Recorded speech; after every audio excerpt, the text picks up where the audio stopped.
बिस्मिल्लाहिर्रहमानिर्रहीम।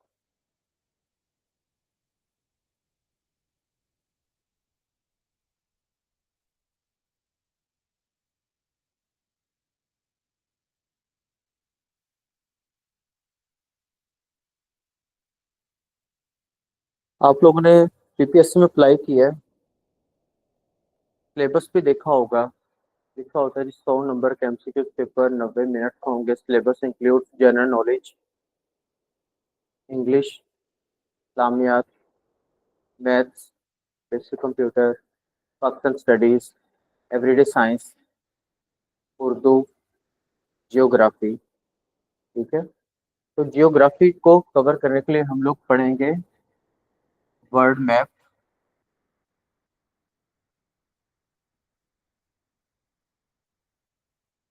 आप लोगों से पहले मैं वर्ल्ड मैप जो है वो शॉर्ट पढ़ाता रहा हूँ। आप लोगों को थोड़ा सा डिटेल में पढ़ाऊंगा, क्योंकि जिस तरह से पेपर मुश्किल आ रहा है तो हमें भी थोड़ा सा मुश्किल ही पढ़ना पड़ेगा। ठीक है, वर्ल्ड मैप को हम डिवाइड करेंगे तीन तरह से।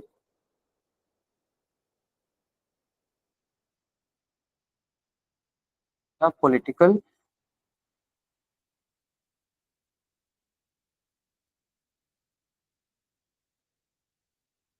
पॉलिटिकल मैप में हम जो है वो वर्ल्ड हिस्ट्री को भी डिस्कस कर लेंगे। ठीक है, डिस्प्यूटेड लैंड्स, कंट्रीज, उनके भी जो मामलात जो हमें लगता है कि one paper point of view से बहुत अहम है, उनको भी कवर करते जाएंगे। इससे ये होगा आपका जो करंट अफेयर, और कुछ सवाल मैं आपको लिखवाता जाऊंगा कि आपने सर्च करने, क्वेश्चन मार्क दूंगा, वो आपका करंट अफेयर भी तैयार होता जाएगा। ठीक है, वो होगा आपका फिजिकल मैप। उससे पहले मुझे आप लोगों को करवाना होगा फिजिकल मैप। फिजिकल मैप में आपको पता हो कोई कंट्री जो है वो कहाँ पे है, प्लान कैपिटल जो है वो किस कंट्री का है। ठीक है, करेंसी कहाँ की है, पार्लियामेंट कहाँ की, कोई रिवर के माउंटेन्स, कोई डेजर्ट्स हैं तो वो कहाँ पे हैं, उसके लिए आपको पहले फिजिकली मैप को समझना होगा। अगर आपको मैप देखने नहीं आता, मैप को समझने नहीं आता, तो आप कंट्री कैसे ढूंढेंगे। तो सबसे पहले हम स्टार्ट करेंगे फिजिकल, और ये तभी मुमकिन होगा जब आप लोग वर्ल्ड मैप लेके आएंगे। वरना तो फिर मैं तो करवा दूंगा, लेकिन आप लोगों को तो इतना समझ नहीं आएगा जितना आप लोगों को आना चाहिए। ठीक है, फिजिकल, उसके बाद symmetrical. Symmetrical map means one theme, मतलब एक ही दिन हम टॉपिक लिखेंगे डेजर्ट्स, और ए टू जी जितने भी डेजर्ट्स दुनिया के मोस्ट इंपॉर्टेंट है, मोस्ट रिपीटेड सवाल हैं, जितने भी बहुत ज्यादा अहम है, वो एक ही दिन में हो जाएंगे। क्लियर है, इस तीनों फॉर्मेट्स को हमने लेके चलना है। थोड़ी सी क्लास लेंथी हो जाएगी, लेकिन कोई मसला नहीं है। मैंने जो है वो परमिशन ले ली है आपकी मैनेजमेंट से, उन्होंने कहा कि आप इसको कंटिन्यू करें आप, क्योंकि पेपर के हिसाब से हमें जो है वो तब्दीलियां करनी पड़ती है, हमें पढ़ाने के तरीके में, और आप लोगों को भी जो है वो तब्दीली करनी पड़ेगी, याद करनी है। क्लियर है, पॉलिटिकल मैप में जब हम लोग पढ़ेंगे, इसमें हमने इंटरनेशनल ऑर्गेनाइजेशंस को भी साथ ही कवर कर, लाइक हम एशिया पढ़ेंगे, एशिया में साउथ एशियन कंट्रीज पढ़ेंगे, पाकिस्तान, अफगानिस्तान, नेपाल, भूटान, मालदीव, श्रीलंका, बांग्लादेश, तो साथ ही सार कर लेंगे, ताकि आपकी ये चीजें भी साथ साथ ही कवर होती रहें। अगर कोई कंट्री पढ़ेंगे, वहां पर कोई फेवरेट पर्सनैलिटी है, लाइक इब्न बतूता का आपने कभी नाम सुना होगा, वास्को डे गामा का नाम सुना है, कोलंबस का नाम सुना है, तो हम उनके दो दो तीन तीन चार चार एमसीक्यूज उसी कंट्री में ही कवर करते जाएंगे, ताकि आपको अलग से हैक्टिक होने की जरूरत ना पड़े। तो ये सारा मिक्सचर मिला के जो है वो कुल आपका बनेगा वर्ल्ड मैप, और उसमें बहुत हद तक आपका जीके का जो अलग पोर्शन वो कवर हो जाएगा। आपने नोट किया होगा, पहले लिखा होता है जनरल नॉलेज, फिर आगे लिखा है सब्जेक्ट। तो जनरल नॉलेज में कोई भी चीज आ सकती है, उसके लिए आपको तैयार रहना पड़ेगा। Plus everyday science, everyday science के बगैर आप लोग जो है वो समझ ही नहीं सकते वर्ल्ड मैप को। पहले क्या चीज जरूरी है हमारे लिए, साइंस को समझना। यहाँ पर पेश की माजरत है, मैं यहाँ पर बोर्ड पे जो भी साइंस का कॉन्सेप्ट दूंगा तो अकॉर्डिंग टू बाबा पीपीएससी वाली सरकार होगा। कुछ इस्लामिक कॉन्सेप्ट हैं जो साइंस से बिल्कुल डिफरेंट है, अलग अलग दलाइल हैं, तो मैं आपसे पेश की माजरत पहले ही करूंगा, मैं किसी दलील में नहीं पढ़ना। मैंने यहाँ पर जो बात रही ना पीपीएससी पॉइंट ऑफ व्यू से ठीक हो, तो ये मैं पेश की माजरत करता हूँ, एक इस्लामिक स्टडीज में, दूसरा साइंस को पढ़ाते हुए। कि बहुत से सवाल ऐसे हैं जिनमें जो है वो अलग अलग कॉन्सेप्ट में तजाद है, तो हमें तजाद में नहीं पढ़ना। यहाँ पर हमने एक ही सरकार को फॉलो करना हुआ, पीपीएससी वाली सरकार। और वो जवाब जहाँ पे लिखूंगा उसको ठीक कवर कर दो, मेरे समझ आ जाएगी। डन। मैप आपने ला के लेना है। अब वर्ड मैप यहाँ पर लगा नहीं हुआ, आपने देखा ही होगा कहीं ना कहीं ग्लोब देखा होगा। ऑफिस से ग्लोब ले आए प्लीज, क्या तब आप जाए, ऑफिस में पड़ा हुआ है जो जिसे मैं घुमाता रहता हूँ रोज उंगलियों से, वो ले आए जरा। एंड में राइट किया है मैंने जी थीमेटिकल मैप, मतलब वन थीम। एक ही दिन डेजर्ट लिखेंगे और ए टू जी सारे डेजर्ट खत्म, कहानी खत्म। 20, 25, 30, 35, 40 एक ही दिन में कहाँ पे है, कौन सी काइंड है, वगैरह वगैरह वगैरह, हर चीज बहुत ईजी हो जाएगी। परेशान नहीं होना, बस आपका काम है याद करना। रोज का काम रोज याद करें। और एक पास पेपर को आपने रोज याद करना है, Monday to Friday, Saturday Sunday जिंदगी इंजॉय करें, नो पढ़ाई। मंडे टू फ्राइडे आपका एक पास पेपर रोज का याद होना चाहिए बस। 2024 से स्टार्ट करना है, 2024 फिर 23 फिर 22 फिर 21 फिर 20। ये है जी दुनिया। ठीक है, छोटी सी दुनिया। ये आपने वर्ड मैप ले लेना है ताकि आप लोगों को आइडिया हो। आपका वर्ड मैप तो आता है इस तरह बोर्ड में प्लेट की शक्ल में ओपन होगा। ये है जी दुनिया, देख रहे हैं आप। इसमें ब्लू कलर, अलग अलग कलर्स हैं, कुछ लाइंस हैं, कुछ वर्टिकल हैं, कुछ हॉरिजॉन्टल हैं, वगैरह वगैरह वगैरह। पहले तो हमने इसको समझना है कि सारा क्या मसला मसाइल है। ठीक है। अब इस दुनिया को समझने से पहले हमें पहले जाना पड़ेगा एवरीडे साइंस में। तो सबसे पहले आपका आज का टॉपिक बनेगा ओरिजिन ऑफ यूनिवर्स। तो कहानी सुनाऊंगा थोड़ी थोड़ी, क्योंकि ज्यादा कहानियां मैंने सुनाता, ज्यादा कहानी आपको सुननी होगी मैं आपको यूट्यूब पे लिंक्स दे दूंगा। तो 50-50 मिनट के, 1-1 घंटे की वीडियो आप सुन लीजिएगा। मैंने यहाँ पे आपको क्या कवर करवाना है, जो एमसीक्यूज वो उठाएगा, जो पास्ट में आया हुआ है, जो फ्यूचर में आ सकता है, या जो एमसीक्यूज बनता है। तो अभी यहाँ पर दो चीजें याद रखें। एक तो आपका वन पेपर एमसीक्यूज जो है ना, ये ऑब्जेक्टिव टू सब्जेक्टिव इतना सा सफर है बस। अगर आप सिर्फ ऑब्जेक्टिव में रहे तो आपका पेपर कवर नहीं होना, ये बात याद रखें। मतलब आपने एक पास पेपर पढ़ा, आप उसके एक सवाल याद करते हैं, वो सपोज जो था वो इंग्लिश का था, दूसरा आपने सवाल पढ़ा वो मैथ्स का था, तीसरा पढ़ा इस्लामिक स्टडीज का था। तो इस तरह से अगर कभी पेपर कवर नहीं होना। इस तरह से आप याद तो कर लेंगे, लेकिन ऐसा समझे कि आप जुआ खेलने जा रहे हैं। आगे समझ बात की, मतलब लग गया तो लग गया, नहीं तो आपके लग गए। इन शॉर्ट क्लियर होगी बात। तो पहली बात तो ये है कि आपने हर चीज को सब्जेक्टिव पढ़ना है, जो मैं आपको बताऊंगा किस तरह से पढ़ना है। दूसरा बात मैं बताऊंगा अभी, नहीं तो हंस पड़ेंगे।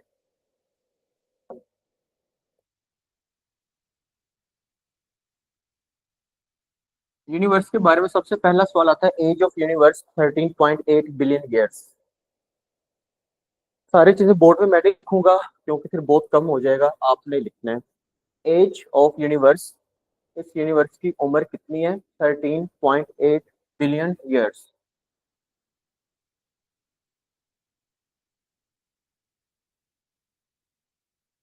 एमसीक्यूज में वही बंदा कामयाब है जो सवाल भी खुद बनाता है। आप लोग नौकरी पे लगेंगे, पैसा कमाएंगे, तो आप बड़े आराम से कहेंगे आई हैव 1 मिलियन, मतलब आपके पास 10 लाख है। ठीक है। और अगर आगे पास 100 करोड़ हुए तो आप आराम से कहेंगे आई हैव 1 बिलियन। कैलकुलेशन याद रखिएगा। क्लियर।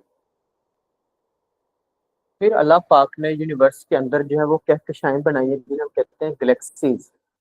ठीक है, आपने लफ्ज सुना होगा गैलेक्सी। पेपर में सवाल आता है एवरीडे साइंस के पोर्शन में, आवर गैलेक्सी नेम इज, तो आप कहेंगे our galaxy name is Milky Way Galaxy.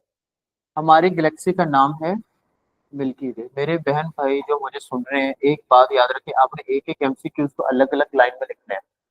आपके पेजेस आया होंगे उसके लिए माजरत है, लेकिन ये आपके लिए बेहतर है। और जितने सवाल आप लिख रहे हो आपको फिंगर टिप से पता हो कि आज हमने इतने सवाल लिखे। Our galaxy is Milky Way galaxy. Clear. फिर उसने पास्ट पेपर में पूछा हुआ था हमारे मिल्की वे गैलेक्सी की शेप कैसी है। Shape of our Milky Way galaxy is spiral. Spiral इस तरह से होती है।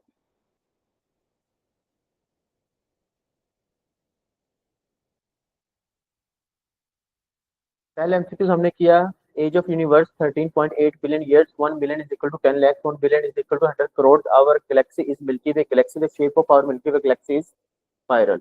कोई मसला मसाइल यहाँ तक उम्मीद है यहीं पे याद हो जाएगा, होना भी चाहिए। फिर वो कहता है जी हमारी गैलेक्सी के नजदीक नेबर गैलेक्सी कौन सी है? एंड्रोमेडा।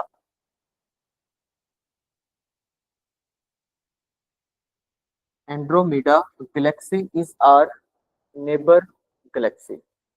हमारी गैलेक्सी की पड़ोसन गैलेक्सी कौन सी है? एंड्रोमेडा।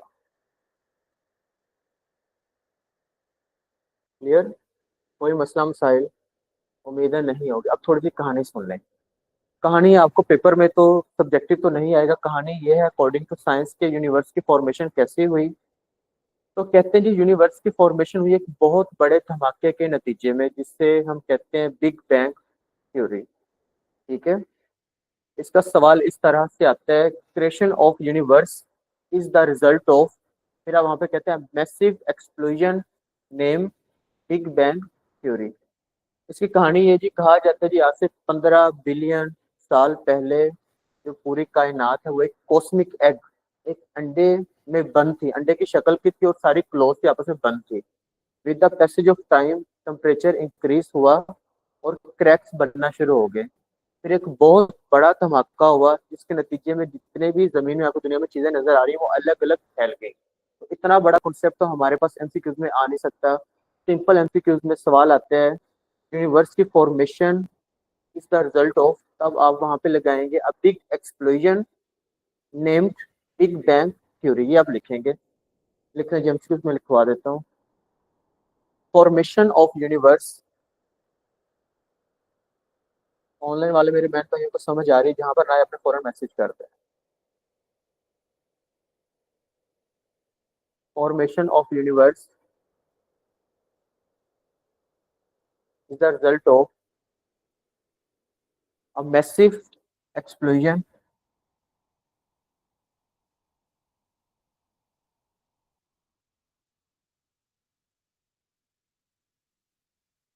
एक बहुत बड़ा धमाका, जिसे बताया गया बिग बैंग थ्योरी के नाम से।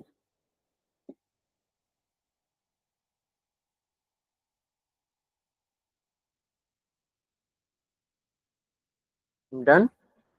Big bang theory 1920, 1920।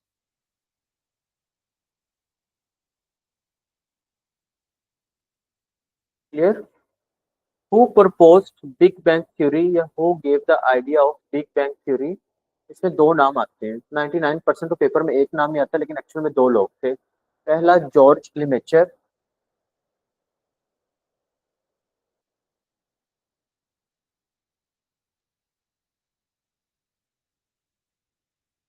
He was a Belgium.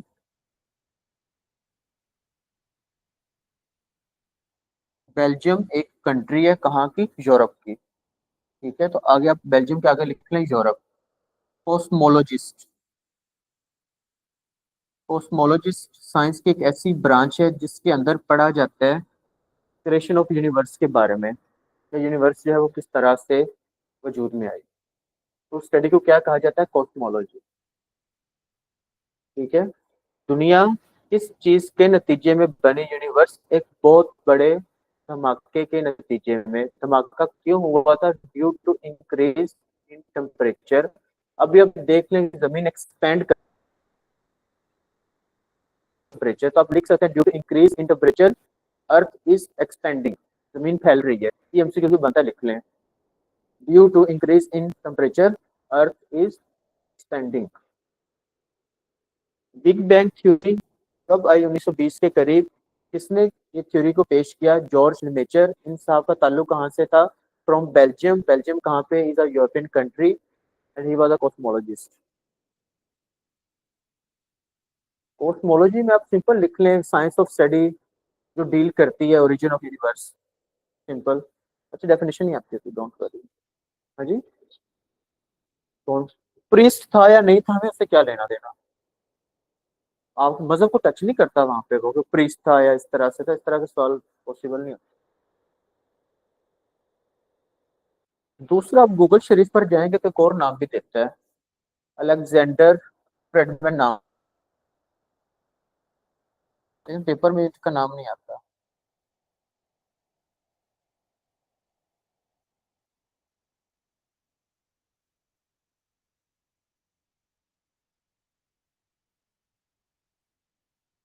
Alexander Friedmann. लेकिन 99% नाम जॉर्ज मेचर का ही आता है।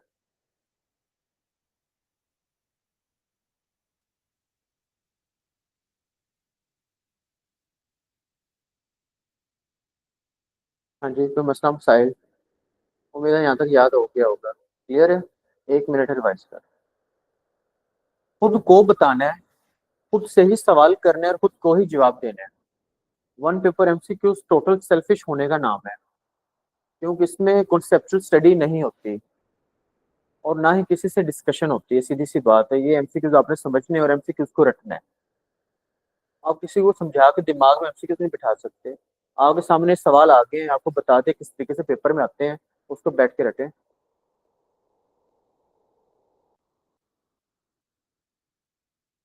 ऑनलाइन वालों को मसला मसाइल है तो जी प्लीज बता दें। जब मैं 1 मिनट का ब्रेक लेता हूँ फिजिकल, तो मेरा ध्यान आप लोगों की तरफ से होता है। मेरी इल्तिजा है आप लोगों से कि 6:30 का 5:30 का मतलब है कि आप लोग 5:25 पे टहलते टहलते क्लास के अंदर विराजमान हो जाया करें। ठीक है, ताकि हम लोग 5:30 से लेके 6:30 तक जो है वो 1 घंटे में मैक्सिमम कवर कर सकें।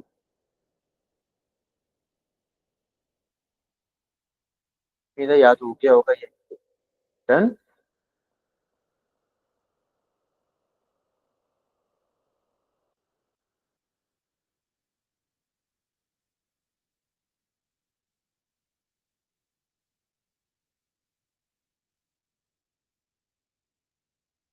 जियो सेंट्रिज्म। मिस किरण, ये है due to increase in temperature वाली लाइन कंप्लीट आते हैं। Earth is expanding due to increasing temperature, कुछ ऐसे लिखा है सब। Geo means earth.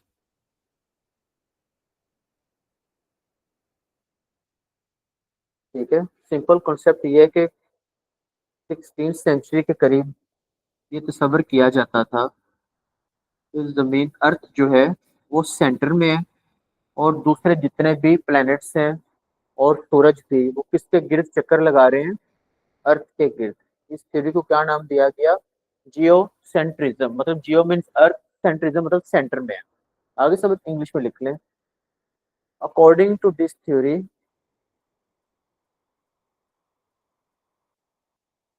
It is assumed that according to this theory, it is assumed that earth lies at center.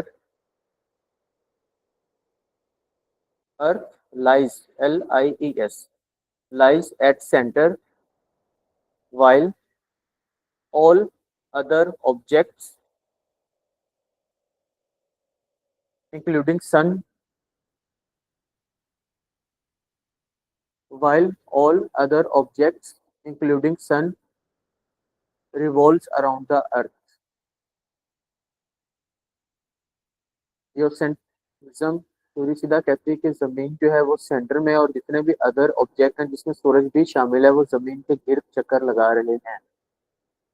ठीक है, इस थ्योरी के मानने वालों को कहा जाता था जियोसेंट्रिस्ट।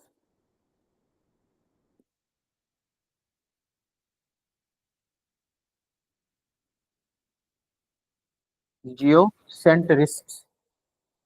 The followers were commonly known as geocentrists.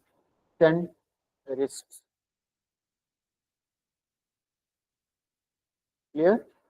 This theory was given by Claudius Ptolemy. इसे Ptolemy थ्योरी भी कहा जाता है। Geocentrism was proposed by Claudius Ptolemy। ये साल 180 के करीब जो है वो इजिप्ट, अलेक्जेंड्रिया इजिप्ट वहां पर पैदा हुआ। इतना काफी है। Geocentrism concept was given by Claudius Ptolemy। इसे Ptolemy थ्योरी भी कहा जाता है। बोर्ड पे क्लियर नजर नहीं आ रहा, क्यों नहीं आ रहा? यहाँ पे तो रेड बिल्कुल ठीक है। थोड़ा बड़ा लिख देता हूँ मैं।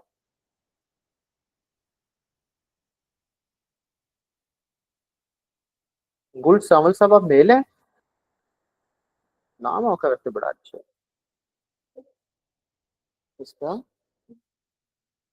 एडी, ये साल जो है ना वो क्रिश्चियंस की डेट्स हैं, एडी और बीसी, मतलब after the death of Christ. Christ कहते हैं हजरत ईसा अलैहि सलाम को, यीशु मसीह उर्दू में कहते हैं। मतलब हजरत ईसा के वफात के बाद का टाइम अकॉर्डिंग टू क्रिश्चियनिटी। हमारे मुस्लिम्स में तो है ना हजरत ईसा अलैहि सलाम को ऊपर उठा लिया गया, तो अकॉर्डिंग टू क्रिश्चियनिटी ईसाइयत में है कि उनको जो है उन्होंने जो है वो उनको फांसी दी गई। तो हम ये एडी और बीसी यूज करते हैं, क्रिश्चियंस डेट है ये, जैसे जनवरी फरवरी और 2024 ये वाला। क्लियर है? इसके बाद एक थ्योरी है जी हीलियोसेंट्रिज्म। आप लोगों को मैं बहुत ज्यादा गहरे कॉन्सेप्ट में नहीं लेके जा रहा, मैं वहां वहां तक आपको घुमा रहा हूँ जहाँ जहाँ तक पेपर में सवाल आए हुए हैं या आ सकते हैं। अगला कॉन्सेप्ट है जी हीलियोसेंट्रिज्म।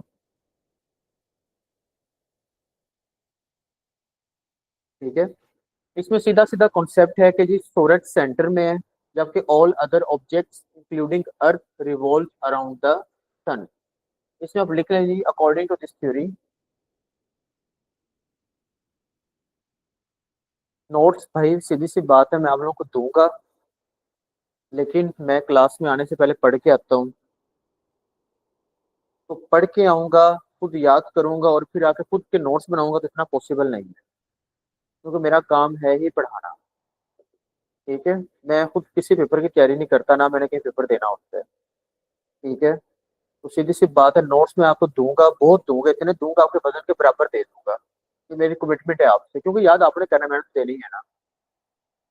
बात समझ गए? बात आप, तो नोट्स में आपको बहुत दूंगा, होंगे भी रेलिवेंट, होंगे भी जीके के, लेकिन जो पढ़ा रहा हूँ वो नोट्स में डाटा नहीं होगा, ये पहले बता रहा हूँ। 50-50 का डिफरेंस आएगा, क्योंकि मैं पहले अब कोई लेक्चर सुनूं, फिर उसको खुद याद करूं, फिर आगे पढ़ाऊं और खुद लिखूं भी, तो इस तरह पॉसिबल नहीं। तो आपको जो मैं लिखवा रहा हूँ ना, वो आपको खुद लिखना पड़ेगा या अपने किसी फेलो से रिक्वेस्ट करके लेना पड़ेगा। मेरे से एंड पे आपने क्लेम नहीं करना, नोट में आपको बेतहाशा दूंगा, लेकिन हो सकता है कि बहुत सी चीजें जो मैं खुद पढ़ा रहा हूँ लिखवा रहा हूँ वहां पे बता रहा हूँ। बाकी आपको रिकॉर्डेड लेक्चर्स मिलेंगे जो आपको महफूज होते हैं, आपके पास एसेस है उसकी, वो आपको टेंशन वाली बात है।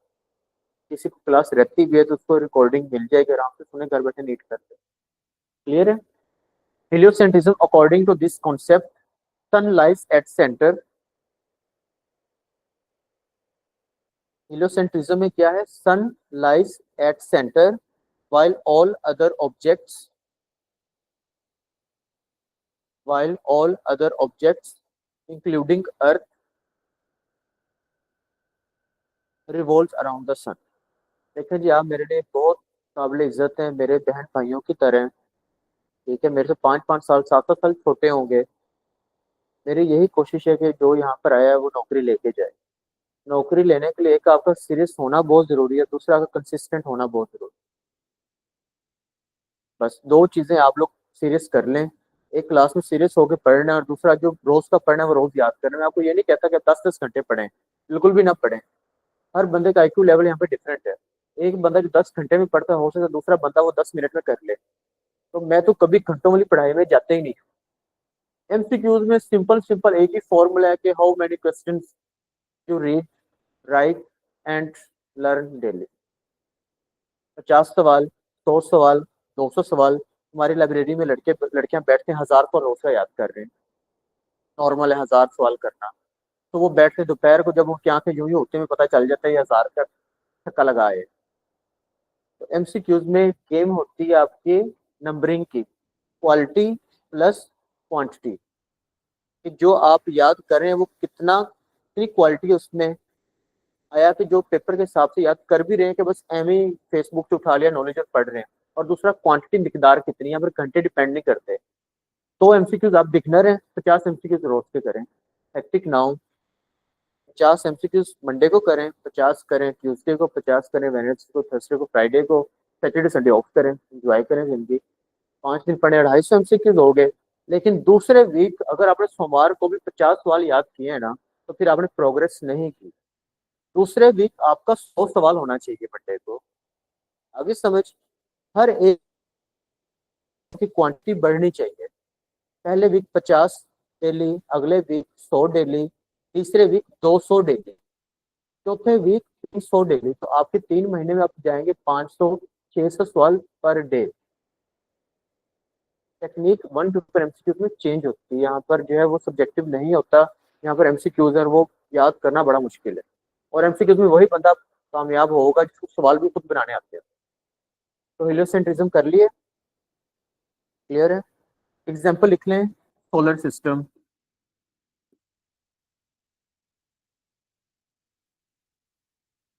आप लोग पढ़ने वाले बच्चे हैं, आप लोगों ने साइंस एग्जीबिशन में थर्मोकोल शीट पे सोलर सिस्टम का नक्शा बनाया होगा, या कहीं चार्ट पे क्लासरूम के अंदर चार्ट देखे होंगे जिसमें सोलर सिस्टम की तस्वीर बनाई होती थी पेंटर्स ने।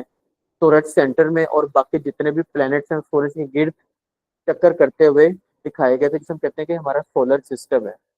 तो हीलियोसेंट्रिज्म की एग्जांपल कौन सी है? Solar system. पेपर में सवाल आता है एवरीडे साइंस के टॉपिक में, who is the father of solar system? Nicholas Copernicus. Father of solar system,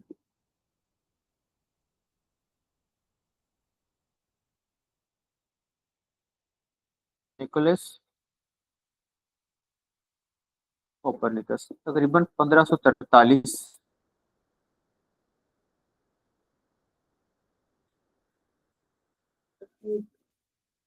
हाँ जी, 1543। निकोलस कोपरनिकस का ताल्लुक पोलैंड से था। Poland is a European country. Paper में सवाल आता है कैपिटल इसका वर्सा। जब हम वर्षा को उर्दू में लिखते हैं ना तो वर्षा बन जाता है इस तरह से। फिर हम समझते हैं कि यार ये लफ्ज ना विरासत से मिलते हैं। तो हम लोग तुक्का लगाने के लिए जाहिर बात है पाकिस्तान या इंडिया या बांग्लादेश में फंस जाते हैं और वहां पे हम गलत कर बैठते हैं। ठीक है, हमसे किसी को तुक्का लगाना होता है ना, अकल के थोड़े बहुत ज्यादा ही दौड़ रहे होते हैं बड़ी स्पीड में कि वर्षा है, वर्षा विरासत का लफ्ज है और ये इंडिया पाकिस्तान का होगा। तो ऐसा नहीं है। पोलैंड की कैपिटल वर्षा, WARSAW, इसको इंग्लिश में रहने दीजिएगा। उर्दू में कन्वर्ट करेंगे तो गलत कर बैठेंगे। सवाल आया होगा, what is the capital of Poland? Versa is a European country. आप लोगों को सारे तरीके बताए जाएंगे, आपने नकल कैसे लगानी है, आपने लिसनिंग पावर को कैसे बढ़ाना है, ताकि कोई आपको बताने की कोशिश करे तो आपने कैसे सुनना है। हाँ जी। नहीं नहीं, डेट ऑफ बर्थ हमें क्या चार्ट डालना है इनका, कौन सा केक काटना है, फिर ही डेट है 1543, फादर सोलर सिस्टम की। कोई बात नहीं, कोई बात नहीं, आप लोग पुराने हैं, जो ना करें, सीनियर सिटीजन हो गए हैं आप लोग, जो ना किया करें। हाँ जी, क्लियर है। इसके बाद ये सब कुछ रट के गए, मैं रट के गया 2018 में, और पेपर में वही सवाल आते हैं जो याद ना किए हुए। ये तो नहीं आए, एक नया सवाल आ गया पेंजिया, और अल्हम्दुलिल्लाह गलत हुआ ये मेरा, तुक्का नहीं कामयाब हुआ मेरा। What does Pangaea means? मैं कितने मर गए।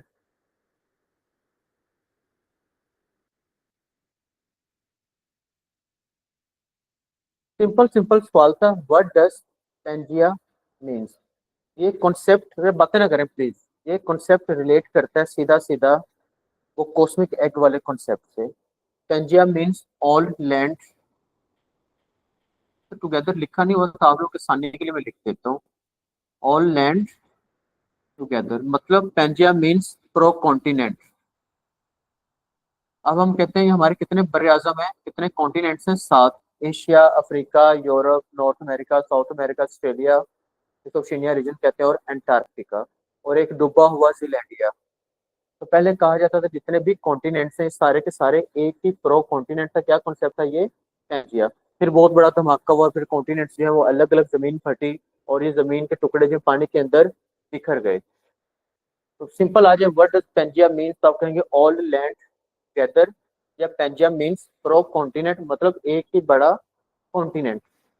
ये कॉन्सेप्ट दिया था 1912 में एल्फ्रेड वेगनर ने।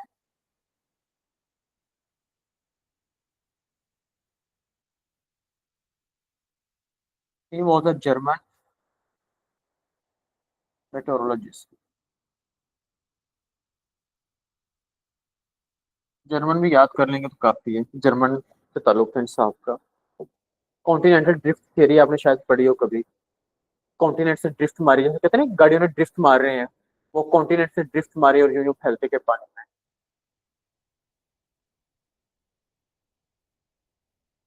कॉन्सेप्ट दिया एल्फ्रेड वेगनर साहब ने, he was a German metrologist. Metrology जो मौसमों से रिलेटेड साइंस है। कोई ऑनलाइन वाले बहन भाई का मसला मसाइल है तो जी पूछते हैं, लेकिन जब तक आप लोग अपना मामला डिस्कस नहीं करेंगे ना, तब तक तो जो है ना वो हल नहीं होगा।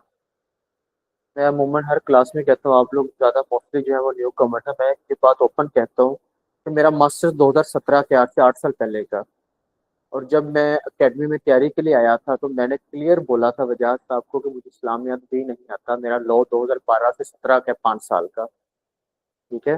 मास्टर उस टाइम ही हो गया था, तब मैंने इस्लामियात सेकंड सेमेस्टर में पढ़ा था और मेरे 10 सेमेस्टर थे, तो मैंने कहा था जी मुझे 8 सेमेस्टर हो गए हैं, मैंने इस्लामियात को हाथ तक नहीं लगाया, तो मैंने इस्लामिया से स्टार्ट करना है। तो जब आप किसी उस्ताद को अपनी खामी नहीं ना बताएंगे तो उसका सलूशन नहीं कर पाएंगे। यहाँ पर शर्माना नहीं होता। अगर आप लोगों को आता ही होता तो आपने वहां पर बैठना था। हमें भी नहीं आता होता, सीधी सी बात है। हम भी सवालों को 5, 10, 15, 20, 2 घंटे लगा के रट रट के आते हैं, एमसीक्यू हमें भूल जाते हैं। तो इसमें कोई कबात नहीं, अगर मैं भी यहाँ पे कुछ गलत बता दूं तो उसमें कोई कबात नहीं। और अगर आप लोगों को भी नहीं आता तो मुझे पता है कि आप लोगों को नहीं आता। मैंने आपसे किसी का नाम नहीं पूछा, किसी से उनकी क्वालिफिकेशन नहीं पूछी, मुझे पूछने का फायदा ही नहीं है, क्योंकि मैंने काम करवाना है जीरो से और मेरे लिए आप लोग सारे जीरो। आप लोगों को कहीं भी कोई मसला हो, किसी ऑनलाइन स्टूडेंट को, आपने मुझे फौरन पूछना है। बाहर मैं बैठा होता हूँ आराम से, फोन से बाहर आए, बाहर तंग करें कि जी आपने सवाल पढ़ाया था, यहाँ पे इशू है, हम बताएंगे। ना बताएं तो फिर आप लोगों की नाराजगी बनती है, वैसे इस तरह होगा। क्लियर है जी, पेंजिया भी क्लियर है, ठीक है, ये कॉन्सेप्ट भी डन। चलें, इसको मिटा देते हैं। थोड़ा थोड़ा एवरीडे साइंस तो हर जगह चलेगा, साइंस के बगैर तो मैथ की समझ ही नहीं आनी। अब थोड़ा सा कॉन्सेप्ट कर लेते हैं जी, फॉर्मेशन ऑफ अर्थ के बारे में।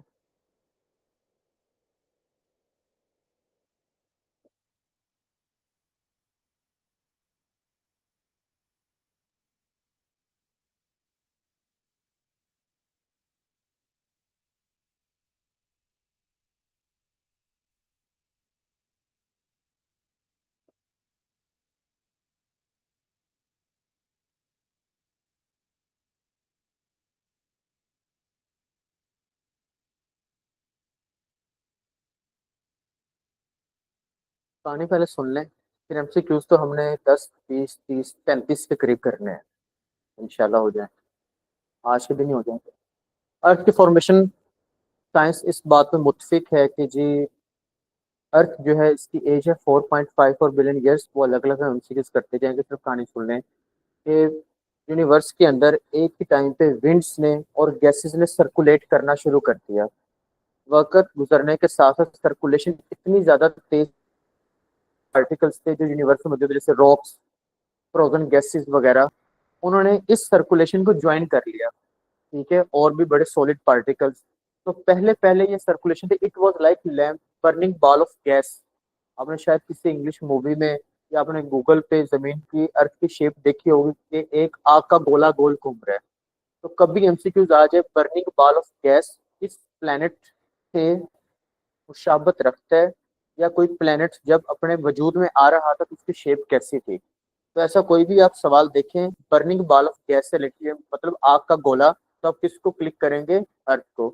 फिर with the passage of time वो रोटेशन स्लो होती गई, और एक ऐसा टाइम आया, हजारों साल का गैप पड़ा, जब वो it was like lamp of mud, एक मिट्टी का गोला थी। तो ये दोनों एमसीक्यूज किस लिए आप लगाएंगे? अर्थ प्लैनेट के लिए लगाएंगे, एक बर्निंग बॉल ऑफ गैसेस और दूसरा लैंप ऑफ मड। ये दोनों में लिख देता हूँ। बाकी आपने ज्यादा स्टोरी देखनी, आप यूट्यूब पे आराम से देखना है इसे। हमने तो अपना एमसीक्यूज निकालना था, बर्निंग बॉल ऑफ गैसेस इस प्लेनेट को बोला गया है अर्थ को, दूसरा लैंप ऑफ मड, मड कहते हैं मट्टी।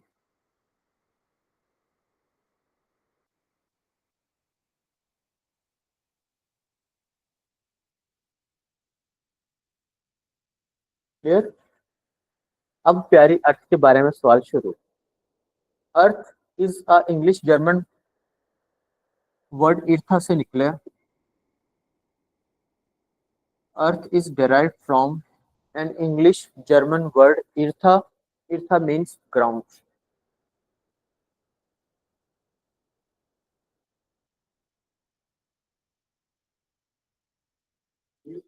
हाँ जी, earth is derived from an English German word ईर्था।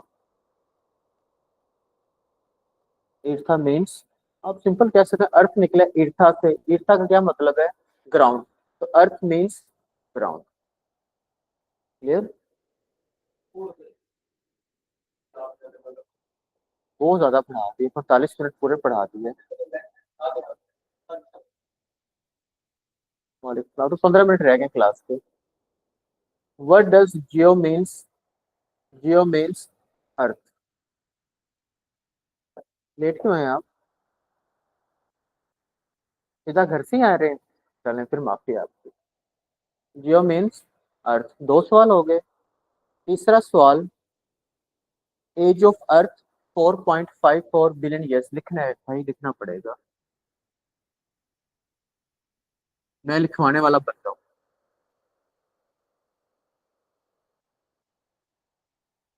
What is the age of earth 4.54 billion years.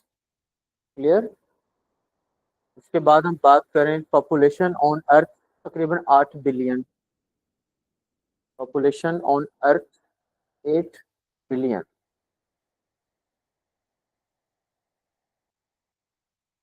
कितने एमसी की जरूरत याद कर रही है? नजर नहीं लगती, मेरी नजर नहीं लगती आ रहा हूँ टेंथ। कितने? 500 एमसीक्यूज। और कोई बात नहीं, मुझे आपसे भी ज्यादा लगता है, मुझे तो 4 4 घंटे लग जाते हैं 10 सवाल याद करने में। कोई बात नहीं, 4.54 के बाद हमने अगला सवाल क्या किया? Age, population on earth 8 billion. Clear? Shape of earth, जमीन की शेप ग्लोब में देख लें जी, ग्लोब मेरे पास ही है, किस तरह से है भाई? इतनी उर्दू खास जो है ना मेरे लिए छोड़ दें। एलिप्टिकल बेज भी नहीं कहते इसे, ठीक है? बेज भी इसे नहीं कहते। मतलब ऊपर से तंग, साइडों से चौड़ी, और नीचे से फिर आके क्लोज, मतलब ये इस तरह की शेप बनेगी। ऊपर से चपटी हुई, नीचे आके फैलती हुई, फिर नीचे आके फिर क्लोज। इस शेप को कहते हैं ऑब्लेट स्फीरॉइड, स्फेरिकल। आप इसको ना बेज भी कहेंगे, ना अंडे की कहेंगे, ना गोल कहेंगे। ऑब्लेट स्फीरॉइड। खरबूजा देखा है आपने? वैसे नहीं मिलती, ऊपर से भी चपटी हुई, नीचे से भी चपटी और साइड से फैली हुई। तो इसको कहेंगे हम ऑब्लेट स्फीरॉइड, इन शॉर्ट स्फेरिकल। जो आप एलिप्टिकल बात करें ना वो भी ठीक है, लेकिन वो कल बताऊंगा कैसे ठीक है। What is shape of earth? Oblate spheroid. Omelette का पता है ना? ऑमलेट का एम उड़ा के बी लगा दे तो बन जाएगा ऑमलेट स्फीरॉइड। मतलब हम कहते हैं स्फेरिकल। ठीक है? फिर हम अर्थ को एज्यूम करते हैं कि दुनिया गोल है, तो गोल चीजों का सम ऑफ एंगल कितना होता है? 360 डिग्री। तो what is the sum of angle of earth 360 degree? जिस तरीके से मैं पढ़ा रहा हूँ, जितने मर्जी पास पेपर आप उठा लें, 2010 के उठा लें, 2005 के उठा लें, 2024 के उठा लें, 22 के उठा लें, 17 के उठा लें, 12 के उठा लें, जिस तरीके से स्टेटमेंट लिखवा रहा हूँ उस तरह से अलग अलग सवाल आए हुए हैं, फ्यूचर में आ सकते हैं या सवाल बन सकते हैं। इनको तो लाजमी याद करना। लास्ट वाला सवाल, sum of angle of earth 360 degree. हमारा टाइम जोन कितने है? मतलब दिन और रात कितने घंटों में चेंज होते हैं? 24। तो what is the time zone on earth? 24 hours. Simple लिखने, टाइम जोन कितना है? 24 घंटे। देखिए आप सब्जेक्टिव लिखे गलत कर रहे हैं, एक एक बात को अलग अलग लाइन से क्यों लिखता है बाबा जी? एमसीक्यूज आने हैं आपको पेपर में, सब्जेक्टिव नहीं करना। क्वेश्चन जो है ना 8 बिलियन है। क्लियर? थोड़े से मैंने पहले माजरत किया है कि आपको पेज ज्यादा लगेंगे, लेकिन आपको एमसीक्यूज में लिखना पड़ेगा, एक एक लाइन तोड़ तोड़ के लिखते जाए। डन? हाँ जी, ठीक हो गया। फिर वो सवाल करता है, कुछ इस तरह का सवाल लिखवा रहा हूँ जो एग्जैक्ट कैलकुलेशन आपको हमें प्रूव नहीं करनी पड़ेगी। वो सिंपल सवाल पूछता है कि what is sum of angle of earth, आप कहते हैं 360 डिग्री टाइम तो 24 आवर्स। ठीक है? जमीन रोटेट करती है, तो what is the rotation of earth west to east? Rotation of earth is west to east, मगरब से मशरक की तरफ। ये बनती है एंटी क्लॉकवाइज। और अपनी घड़ी में बजे 12, फिर 1, फिर 2 तो घड़ी चल रही है क्लॉकवाइज, और घड़ी में बजे 12, फिर 11, फिर 10 तो घड़ी चल रही है एंटी क्लॉकवाइज। तो अर्थ होते ईस्ट टू वेस्ट, तो होनी थी क्लॉकवाइज, ये है वेस्ट टू ईस्ट, तो earth of rotation is anti clockwise. Clear. Nick names of earth लिखने हैं, जब मैं कहूँ द वर्ल्ड, तो मुझे नहीं पता वीनस में लोग मौजूद हैं या नहीं, मार्स में लोग हैं या नहीं, जुपिटर में है या नहीं, लेकिन अर्थ में तो जानदार है। तो जब द वर्ल्ड की बात हो रही, तो the world is the nick name of earth. तो nick name of earth is the world. Clear. जब मैं कहूँ ब्लू प्लेनेट या what is the colour of earth, तो आप कहेंगे ब्लू। उर्दू में कहते हैं नीला गोला, पीके मूवी था ना नीला गोला। Blue planet. Earth is also called blue planet. Geo means earth हम पहले कर चुके। हाँ जी। Nick name the world. फिर सब्जेक्टिव किताबों में जिया नाम पे या डेरा नाम पे, वो छोड़ेंगे, वो हमें क्या करना, हमारे यहाँ पे आस्था हो जाएगा।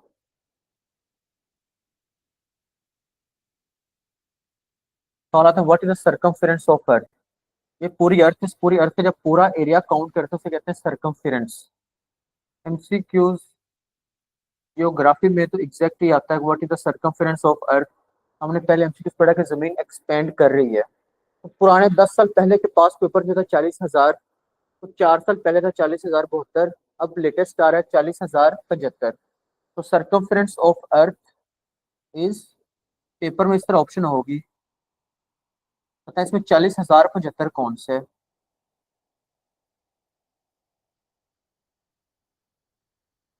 कौन सा है जी 40,075?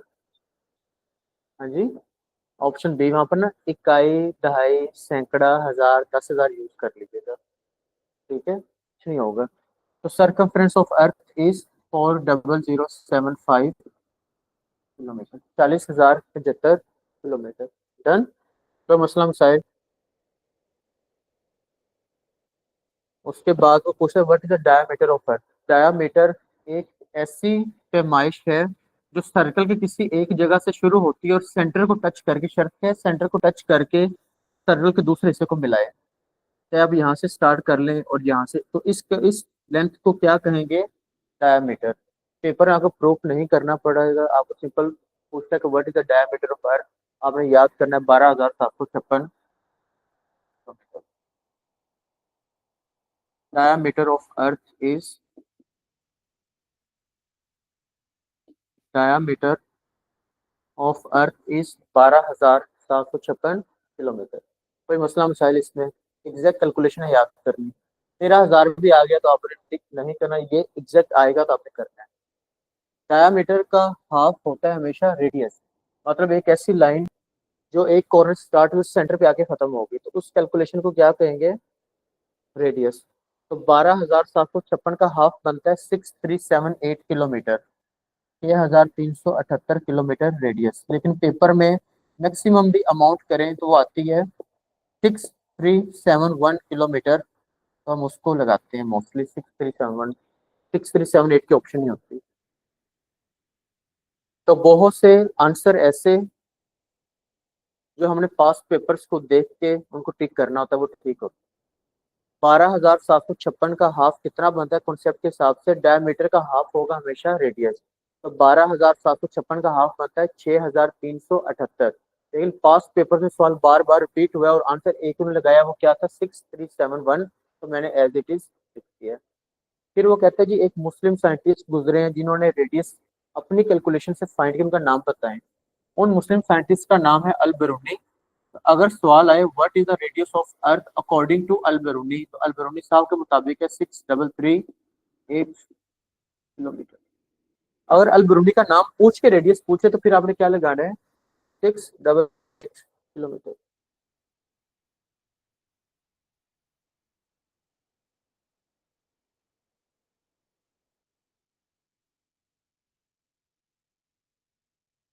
क्लियर है? आप समझ आ गई ओ टू एस की?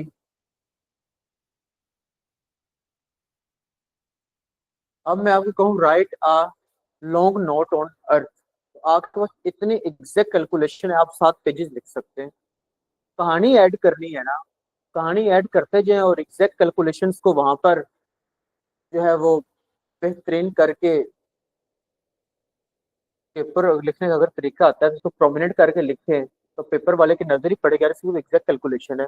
तो वन पेपर एमसीक्यू काम ही है ऑब्जेक्टिव टू सब्जेक्टिव का। अगर आप सिर्फ ऑब्जेक्टिव में रहे और आपने इंतजार किया कि नहीं मुझे सवाल याद हो, सवाल के पूछे, तो फिर आपकी तैयारी नहीं। पेपर में आते हैं 3 तरह के फेज।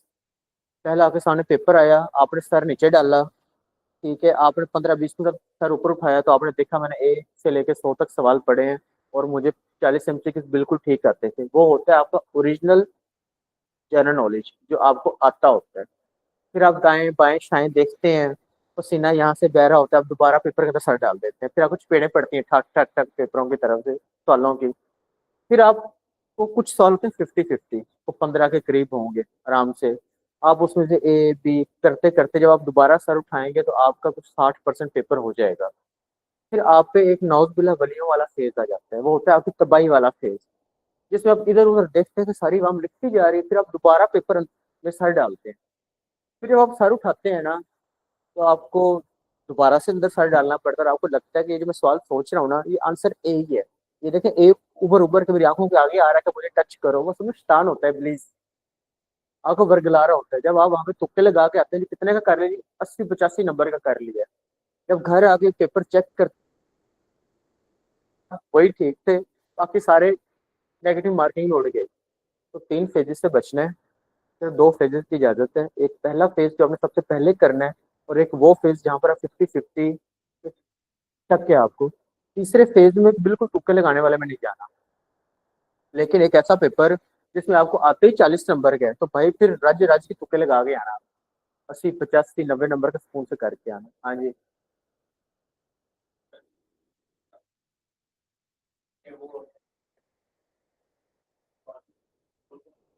अब ये तो सब जॉब का जो है ना अलग अलग हिसाब है, आपने देखना होता है कि उससे पहले जो जॉब के रिजल्ट आए हैं तो एवरेज मेरिट कितना रहा है। अगर तो आ रहा है 65+, तो फिर तो मैं कहूँगा कि और तुक्के लगा के आओ। अगर आप देख रहे हैं कि नहीं एवरेज 55-60-50 तक मेरिट है, तो फिर ना लगाए, वो हमें पता चल जाता होता है। जैसे आजकल एक्साइज की सीट्स अनाउंस हुई थी और रिजल्ट भी आया है, तो अलग अलग मेरिट यही बना है 55 से 60, कुछ जगहों में 60 से 65। तो उस हिसाब से हमें आइडिया हो जाता है कि हमने किस कैटेगरी में फॉल करना है। कोई परेशानी वाली बात नहीं है। क्लियर है जी? कौन सा सवाल कर रहे थे हम? हाँ जी।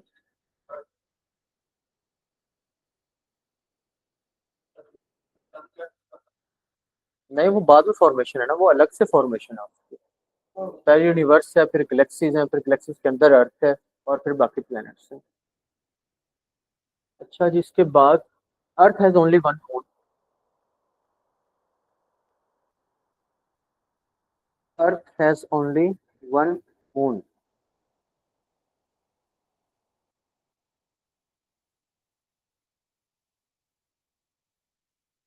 Distance between earth and moon is 3,85,000 kilometre तकरीबन।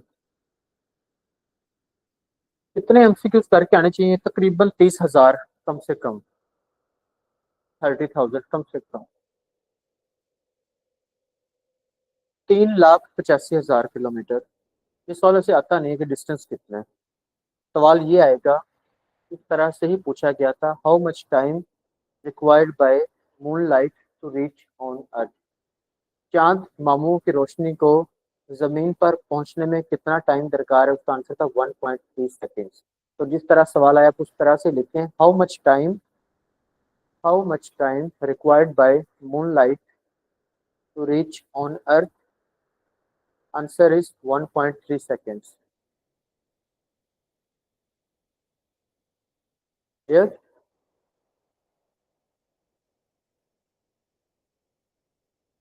मिस राबिया, पेपर में 100 नंबर के एमसीक्यूज आते हैं, 100 नंबर के एमसीक्यूज पेपर है। फिर वो सवाल करता है कि व्हाट इज द, अगर आपको सारा पेपर ही आता है ना तो फिर आपने सारा ही करना है, ये याद रखें। What is the distance between sun and earth? तकरीबन 15 crore kilometre. What is the distance between sun and earth? तकरीबन 15 करोड़, 14 करोड़ और 80 से 85 लाख के दरमियान, 15 करोड़ दिख रहे हैं आप। पेपर में सवाल नहीं आया था, पेपर में सवाल है how much time required by sunlight to reach on earth? सूरज की रोशनी को जमीन पर पहुंचने में कितना टाइम दरकार है? How much time required bye,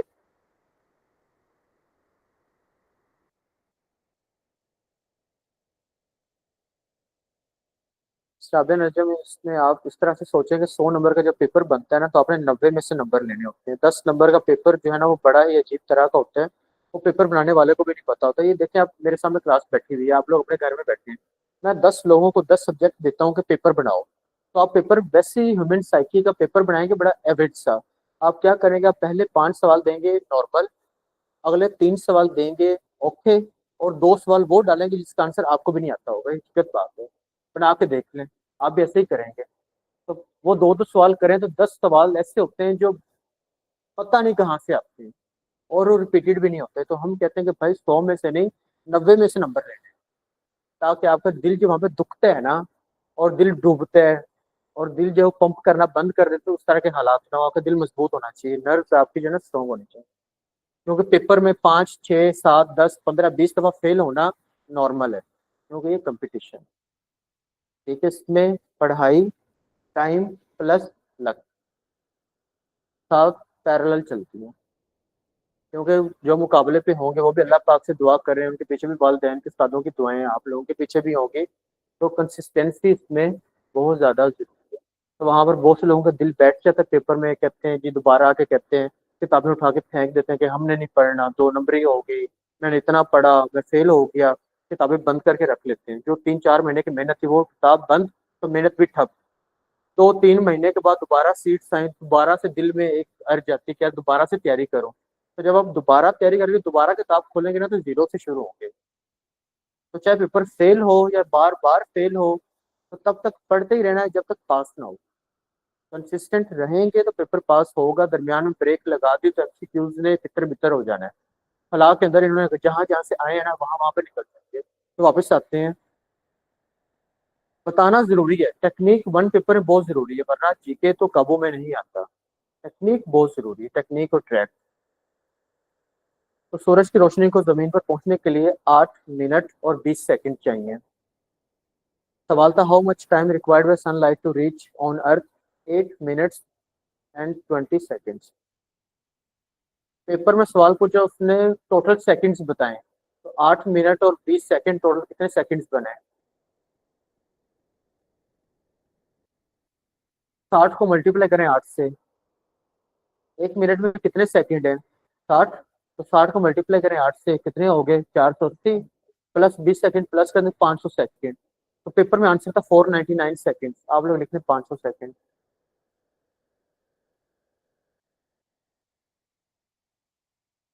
हाँ जी। चांद हम क्यों खड़े होंगे? जो बेचारे पहले खड़े हैं, उनके बारे में तो ज्यादा है कि वो गए ही नहीं। पता नहीं, मैं गया नहीं वहां पे। मैं जाऊंगा ना तो मैं तुझे भीतर बिल्कुल भी ना देखूं, कि जहां से है वहां पर क्या देखना। मैंने ये जरूर कहा कि सवाल खुद आने चाहिए, ये नहीं कहा कि सवाल खुद बनाने चाहिए। इन दो चीजों में फर्क होता है। चांद में नहीं खड़े होते हम टेंशन ना ले। चांद उड़ेंगे हम। 500 सेकंड। मिस किरण शदादी, 500 सेकंड, 8 मिनट और 20 सेकंड जो है ना, वो 500 सेकंड बनता है total time. Earth is a planet.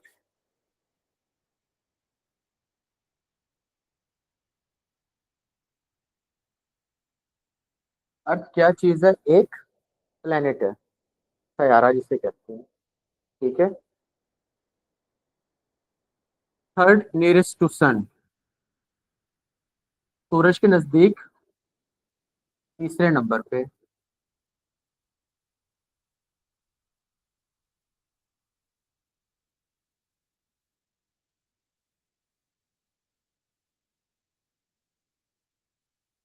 ये जो फॉर्मूला आप याद कर लें, ये हमारे सोलर सिस्टम का फॉर्मूला है। सोलर सिस्टम क्या, जो हमने पहले पढ़ा है कि सूरज दरमियान में है और सारे प्लेनेट सूरज के गिर्द चक्कर लगा रहे हैं। तो सूरज के सबसे नजदीक है जी मरकरी, दूसरे नंबर पे है जी वीनस, तीसरे नंबर पे है अर्थ, और हम यहाँ पे लिख चुके हैं अर्थ थर्ड नियरेस्ट टू सन। चौथे नंबर पे है मार्स, पांचवें नंबर पे है जुपिटर, छठे नंबर पे सैटर्न, यूरेनस, और लास्ट है। साढ़े छह मेरी आगे क्लास है, पुलिस वालों के साथ जल्दी करना है, मैंने से वाइंड अप करना है।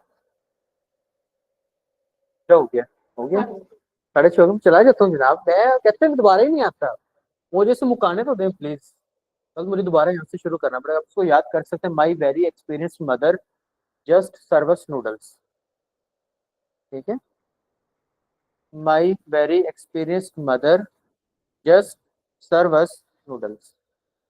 सूरज के नजदीक which planet is nearest to sun? Mercury. Second nearest to sun Venus. Earth is on third number. Farthest from sun Neptune. Second farthest from sun Uranus. सूरज के नजदीक सबसे पहला कौन सा है, दूसरा कौन सा है, अर्थ का नंबर कौन सा है, सबसे दूर कौन सा है, दूसरे नंबर दूर कौन सा है, और तीसरे नंबर दूर कौन सा है, वो कोई भी सवाल पूछ सकते हैं। तो टोटल कितने प्लैनेट्स हैं? हमारे यहाँ ना एक असूल है, जब हम लोग पढ़ा रहे होते हैं ना तो वो जल्दी नहीं आते, उन्हें पता है कि ये बड़ी गहराई में जा रहा है। मेरा हिसाब है पीटर इंजन वाला, थोड़ा बूढ़ा हो गया हूँ ना, तो मैं एक दो घंटे के बाद चार्ज होता हूँ सही। एक दो घंटे पढ़ा के मुझे लग ही नहीं रहा होता मैं पढ़ा रहा हूँ, वो दिमाग कहीं और फिर रहा होता है मेरा। तो दो घंटे बाद, लेकिन आप लोगों का स्टेमिना नहीं है। बन जाएगा, जब आप लोग पेपर पास आएंगे ना फिर बताऊंगा आप लोगों को। तो सोलर सिस्टम में टोटल कितने प्लैनेट्स हैं जी? कितने गिन लें? 8। तो how many planets are in solar system? 8। सूरज से दूर कौन सा, सूरज के पास कौन सा, सारी लिस्ट आपके पास है। अर्थ का नंबर है तीसरा। सोलर सिस्टम का फादर कौन था? निकोलस कोपरनिकस, हमने पहले ही कर लिया। क्लियर है। एक सयारा प्लूटो साहब, नाम आपने सुना होगा। इसको सोलर सिस्टम से क्यों निकाला गया, ये क्यों काउंट नहीं किया जाता, ये कब निकला? 2006 में निकला, मुझे नहीं पता, ये आप लोगों ने कल बताना। ठीक है। व्हेन प्लूटो एक्सक्लूड कर दिया गया सोलर सिस्टम से 2006 में, मुझे नहीं पता।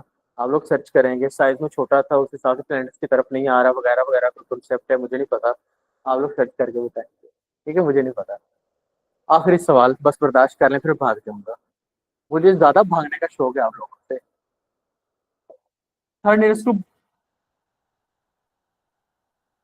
Fifth largest in size. Earth is a planet. Earth एक प्लेनेट है जो अमंग प्लैनेट्स, इसका साइज में कौन सा नंबर है? पांचवा। फिफ्थ लार्जेस्ट इन साइज, इसका फॉर्मूला हम थोड़ा सा रिवर्स करेंगे। पहले आ जाएगा जे सन, आगे होगा EV, मतलब साइज में सबसे बड़ा जुपिटर, सैटर्न, यूरेनस, नेपच्यून, अर्थ का नंबर पांचवा वीनस, मार्स, और ये लास्ट वाला मरकरी है। ये आपको कंफ्यूज करेगा। तो यहाँ पर स्टार्ट में भी पहला M स्टैंड फॉर मरकरी, और वहां पर सबसे स्मॉलेस्ट इन साइज भी मरकरी।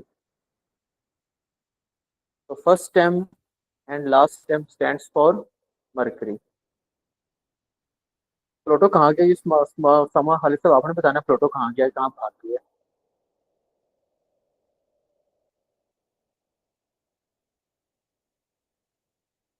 क्लियर। सवाल था FPSC में, Jupiter is 11 times bigger than earth. Jupiter is 11.2 times bigger than earth, मतलब 11 जमीनें हों तो एक जुपिटर बनता है। Saturn is 9.5 times, Uranus is 4 times, Neptune is 3.8 times bigger than Earth.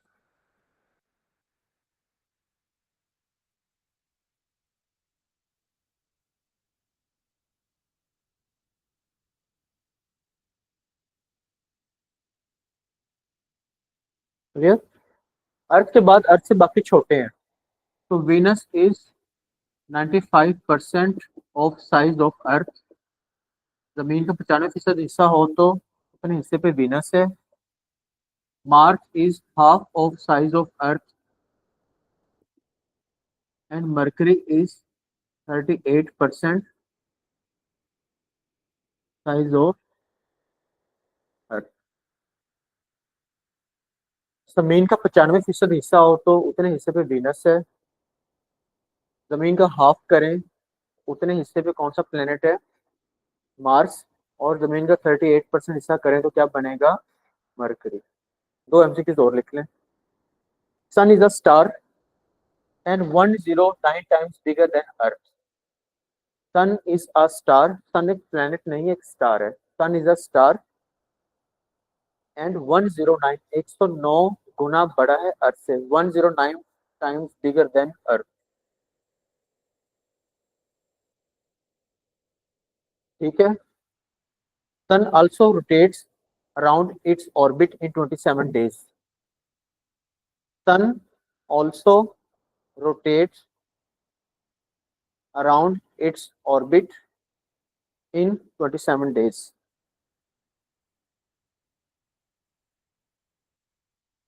27 दिन। कितने एमसीक्यूज हो गए हैं?